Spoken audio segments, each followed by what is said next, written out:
오늘 하나님의 말씀은 역대하 27장 1절부터 28장 15절까지 말씀입니다. 오늘 하나님의 말씀은 역대하 27장 1절부터 28장 15절까지 말씀입니다. 자, 다 찾은 줄 알고 다 같이 합독하며 보도록 하겠습니다. 함께 보시겠습니다. 요담이 왕위에 오를 때에 나이가 25세라 예루살렘에서 16년 동안 다스리니라.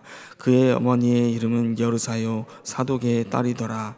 요담이 그의 아버지 우시아의 모든 행위대로 여호와 보시기에 정직하게 행하였으나 여호와의 성전에는 들어가지 아니하였고 백성은 여전히 부패하였더라. 그가 여호와의 전 윗문을 건축하고 또 오벨 성벽을 많이 증축하고 유다 산중에 성읍들을 건축하며 숲을 가운데 견고한 진영과 망대를 건축하고 암몬 자손의 왕과 더불어 싸워 그들을 이겼더니 그 해에 암몬 자손이 은 100달란트와 밀 만고르와 보리 만고르를 바쳤고 제2년과 제3년에도 암몬 자손이 그와 같이 바쳤더라. 요담이 그의 하나님 여호와 앞에서 바른 길을 걸었으므로 점점 강하여졌더라. 요담의 남은 사적과 그의 모든 전쟁과 행위는 이스라엘과 유다 열왕기에 기록되니라. 요담이 왕위에 오를 때의 나이가 25세요 예루살렘에서 다스리신 지가 16년이라. 그가 그의 조상들과 함께 누움에 다윗성에 장사되고 그의 아들 아하스와 대신 왕위에 되리라. 아하스 왕위에 오를 때의 나이가 20세라 예루살렘에서 16년 동안 다스렸으나 그의 조상 다윗과 같이 아니하여 여호와 보시기에 정직하게 행하지 아니하고 이스라엘 왕들의 길로 행하여 바알의 우상들을 부어 만들고 또 힘론의 아들 골짜기에서 분향하고 여호와께서 이스라엘 자손 앞에서 쫓아내신 이방 사람들의 가증한 일을 본받아 그의 자녀들을 불사르고 또 산당과 작은 산 위와 모든 푸른 나무 아래서 제사를 드리며 분향하니라. 그러므로 그의 하나님 여호와께서 그를 아람 왕의 손에 넘기심에 그들이 쳐서 심히 많은 무리를 사로잡아 다메섹으로 갔으며 또 이스라엘 왕의 손에 넘기심에 그가 쳐서 크게 살육하였으니 이는 그의 조상들의 하나님 여호와를 버렸음이라.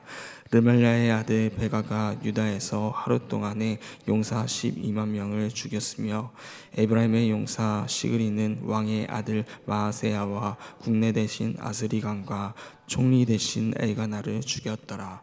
이스라엘 자손이 그들의 형제 중에서 그들의 아내와 자녀를 합하여 20만 명을 사로잡고 그들의 재물을 많이 노력하여 사마리아로 가져가니 그곳에 선지자가 있는데 이름은 오데시라.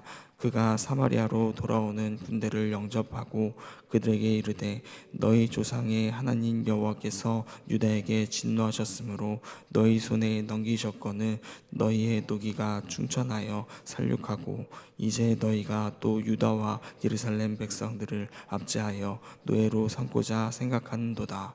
그러나 너희는 너희 하나님 여호와께 범죄함이 없느냐? 그런즉 너희는 내 말을 듣고 너희의 형제 중에서 사로잡아온 포로를 놓아 돌아가게 하라. 여호와의 진노가 너희에게 임박하였느니라 한지라. 에브라임 자손의 우두머리 몇 사람 곧 요하난의 아사랴와 무슬무스의 아들 베가랴와 살룸의 아들 여이스기야와 하들레의 아들 아마샤가 일어나서 전쟁에서 돌아오는 자들을 막으며 그들에게 이르되 너희는 이 포로를 이리로 끌어들이지 못하리라. 너희가 행하지 아니하는 우리 여호와께서 허물이 있게 함이니 우리의 죄와 허물을 더하게 함이로다. 우리의 허물이 이미 커서 진노하심이 이스라엘에게 임박하였느니라 하매 이에 무기를 가진 사람들이 포로와 노략 물건을 그가 온 회중 앞에 둔지라. 이 위에 이름이 기록된 자들이 일어나서 포로를 맞고 노력하여 온 것 중에서 옷을 가져다가 벗은 자들에게 입히며 신을 신기며 먹이고 마시게 하며 기름을 바르고 그 약한 자들은 모두 나귀에 태워 데리고 종려나무 성 여리고에 이르러 그의 형제에게 돌려준 후에 사마리아로 돌아갔더라. 아멘. 함께 오늘 말씀 살펴보도록 하겠습니다. 오늘 본문은 요담과 아하스 두 왕에 대해서 다루고 있습니다. 지금껏 한 주간 본문을 살펴볼 때 한 왕에 대해서만 살펴보았습니다. 그런데 오늘 본문에서는 두 왕이 동시에 등장합니다. 오늘 본문이 두 왕 요담과 아하스를 연속적으로 다룬 이유가 무엇인지, 또 이것을 통해 하나님께서 우리에게 말씀하신 것이 무엇인지 함께 중점적으로 살펴보도록 하겠습니다. 먼저 27장 1절부터 9절까지는 요담 왕에 대해서 말하고 있습니다. 1절부터 보면은 그가 25세의 왕위에 올랐으며 16년 동안 다스렸음을 말하고 있습니다. 이어진 말이 중요한데 어머니에 대해서 설명하고 있습니다. 어머니의 이름이 여루사로 사독의 딸이라고 소개합니다. 어제 본문에서도 우시아 왕의 어머니가 여골리아로 예루살렘 사람임을 밝히며 왕의 정통성과 올바른 신앙의 뿌리가 있는 자임을 함께 살펴보았습니다. 그런데 오늘 본문에서는 어머니의 이름이 여루사인데 사독의 딸이라고 나오고 있습니다. 사독은 제사장 계열 유력 가문 중 하나였을 것입니다. 자세한 설명은 본문에 나와 있지 않지만 왕과 혼인한 자, 그것도 요담 왕의 정통성을 말하기 위해서 언급하는 것이기 때문에 사독은 제사장 계열의 가문이었을 것이라고 주장하고 있습니다. 그렇다는 것은 요담 왕의 어머니는 제사장 가문의 딸이라는 것이죠. 그렇기에 2절에서 요담에 대한 평가는 다음과 같이 이어지는 것입니다. 2절 말씀은 함께 읽어보도록 하겠습니다. 함께 보시겠습니다. 요담이 그의 아버지 우시아의 모든 행위대로 여호와 보시기에 정직하게 행하였으나 여호와의 성전에는 들어가지 아니하였고 백성은 여전히 부패하였더라. 요담은 하나님 앞에서 우시아와 같이 정직하게 행하는 자였습니다. 그런데 정직히 행하였으나 다음 등장하는 말이 있는데 여호와의 성전에는 들어가지 아니하였다는 것입니다. 여호와의 성전에 들어가지 않았다는 말은 얼핏 보면은 안 좋게 들리기도 합니다. 예배, 즉 제사를 안 드렸다는 말처럼 보일 수도 있기 때문입니다. 그렇지만 2절에서 말하고자 하는 것은 우시아의 성전 분향 사건을 언급해서 이어서 말하는 것입니다.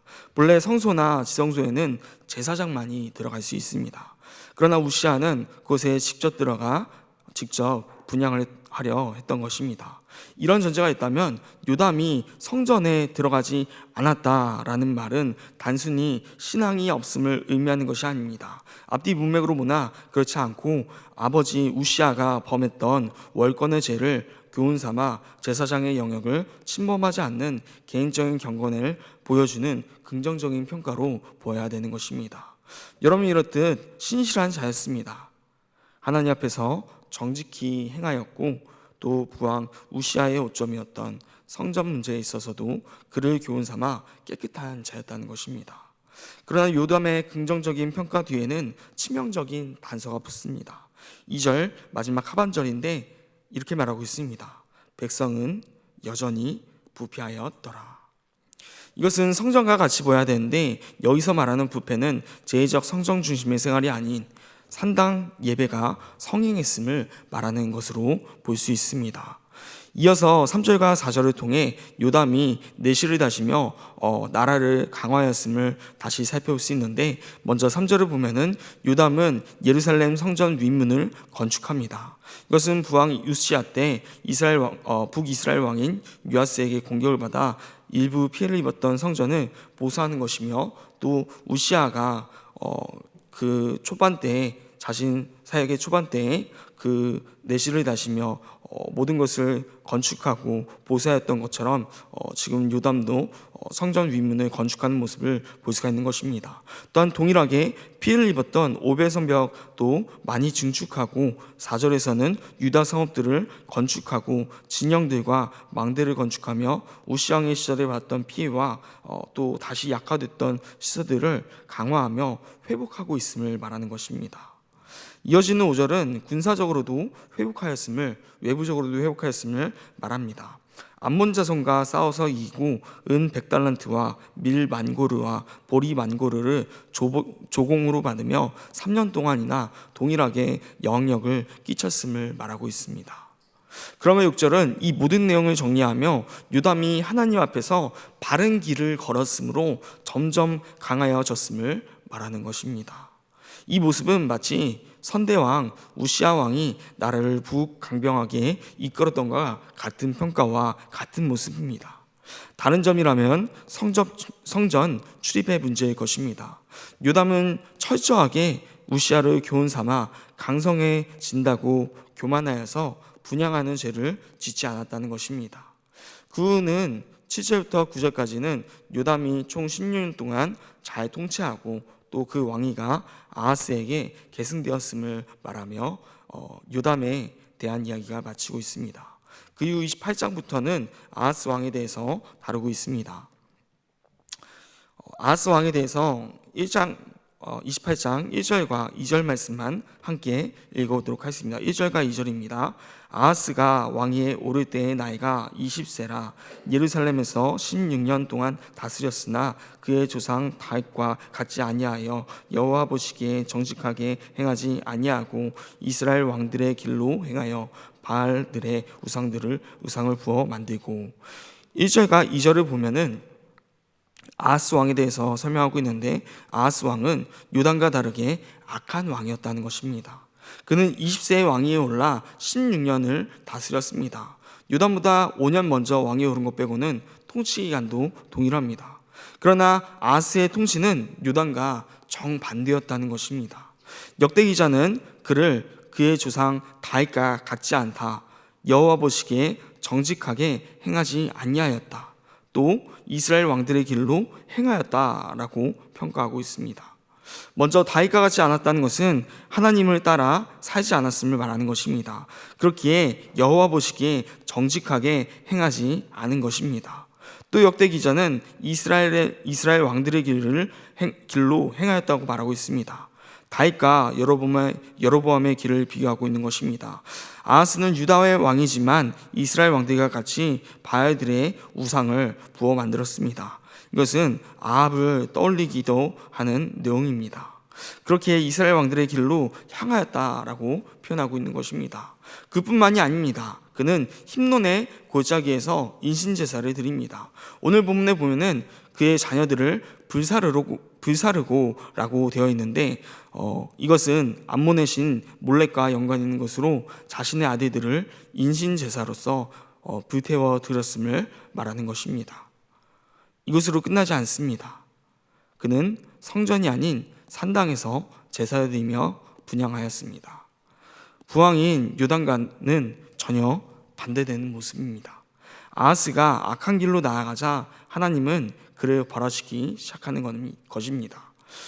시작하십니다.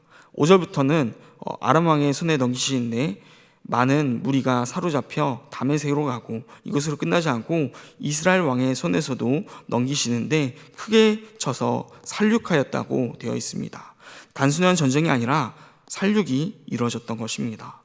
6절에서는 다시 이것을 하나님이 버리셨기 때문에 일어난 일임을 확실히 말하고 있습니다. 특히 르말리아의 아들 베가가 한 일에 대해서 기록하고 있는데, 유다에서 하루 동안 만에 용사 12만 명이 죽었다고 나옵니다.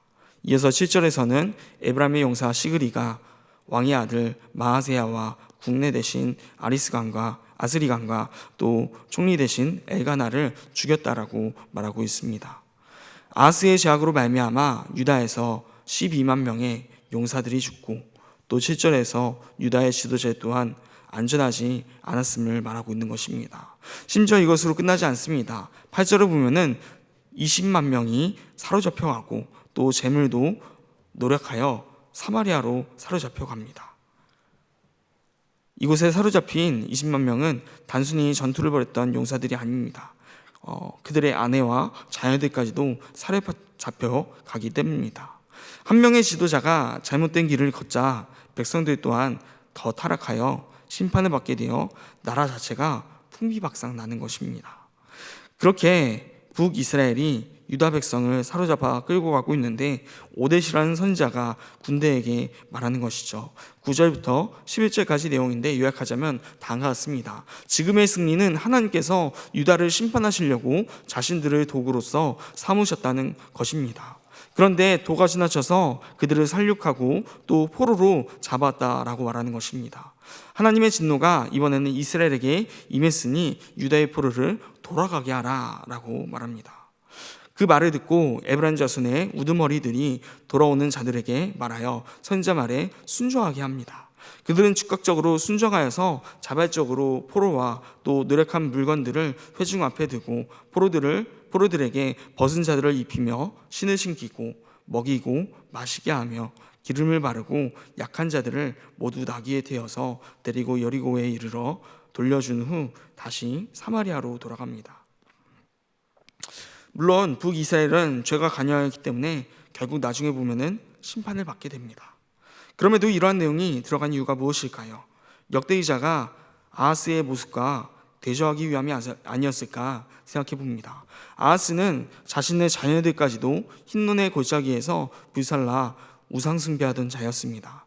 그런데 북이스라엘은 분명 옳지 못한 자들이었고 심판의 도구였지만 지나치게 학살하는 살육하는 모습을 보이지만 선지자가 하나님 말씀을 전하자 일시적으로 회개하는 모습을 보이며 자발적으로 말씀에 따르고 형제를 위하는 모습을 보인다는 것입니다.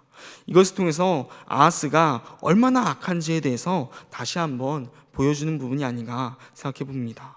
오늘 본문을 묵상하며 주의 깊게 보았던 것은 2절입니다. 다시 한번 2절 한번 읽어보면서 마무리하려고 합니다. 2절 말씀을 함께 읽어보도록 하겠습니다. 요담이 그의 아버지 우시아의 모든 행위대로 여호와 보시기에 정직하게 행하였으나 여호와의 성전에는 들어가지 아니하였고 백성은 여전히 부패하였더라. 요담은 하나님 앞에서 정직하게 행했으며 부왕인 우시아가 범하였던 성전에도 들어가지 않으며 조심하려 했던 자입니다. 그런데 한 가지 계속 묵상하는 내내 걸린 것이 있었습니다. 백성은 여전히 부패하였다는 것입니다. 요담은 개인적인 신앙에 있어서 완벽한 자였을지 모릅니다. 그러나 그 신앙과 믿음은 개인적인 것으로 끝나서는 안 됩니다. 하나님은 그 백성들을 거룩한 제사장 나라로서 세우셨습니다. 그 의미는 자신들만 신앙생활하려고 언약을 맺으신 것이 아니라 제사장 나라의 역할로서 세상 가운데 하나님을 나타내라는 것입니다. 그들로 하나님이 어떤 분이신지 몸소 나타내 보이고 또 그들 또한 하나님 곁으로 나오게 하려는 것입니다. 빛과 소금이 되라는 것입니다. 요담의 역할도 마찬가지였을 것입니다. 요담은 유다의 왕이었습니다. 그렇다는 것은 자신만 잘 믿고 잘 섬긴 것으로 끝나는 것이 아니라 나아가 그 백성들 또한 하나님 앞에서 잘 살아갈 수 있도록 잘 이끌어가는 의미도 담겨 있을 것입니다.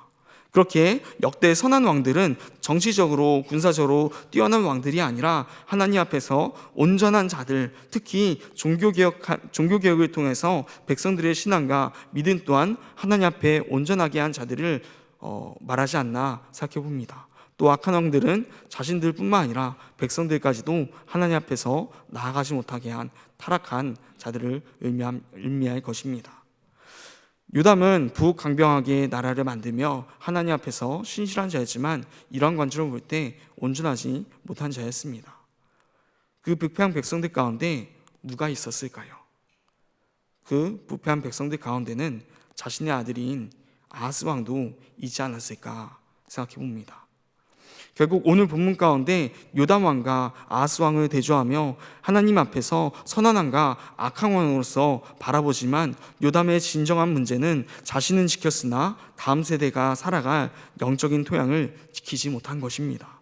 개인적인 경건함으로 공적인 책임, 개혁을 대신하려는 요담의 실패가 결국 아들 아하스의 타락이라는 결과로 이어지게 되는 것입니다. 이런 내용을 묵상하며 우리의 신앙은 어떠한지 되돌아보게 됩니다. 우리는 믿는 자들입니다. 각자만의 역할이 있습니다. 그런데 그 역할에만 충실히 한다고 잘 살아가는 것이 아니라는 것입니다. 우리의 역할 가운데 가장 큰 역할은 거룩한 제사장의 나라의 역할을 감당하는 것이라는 것입니다.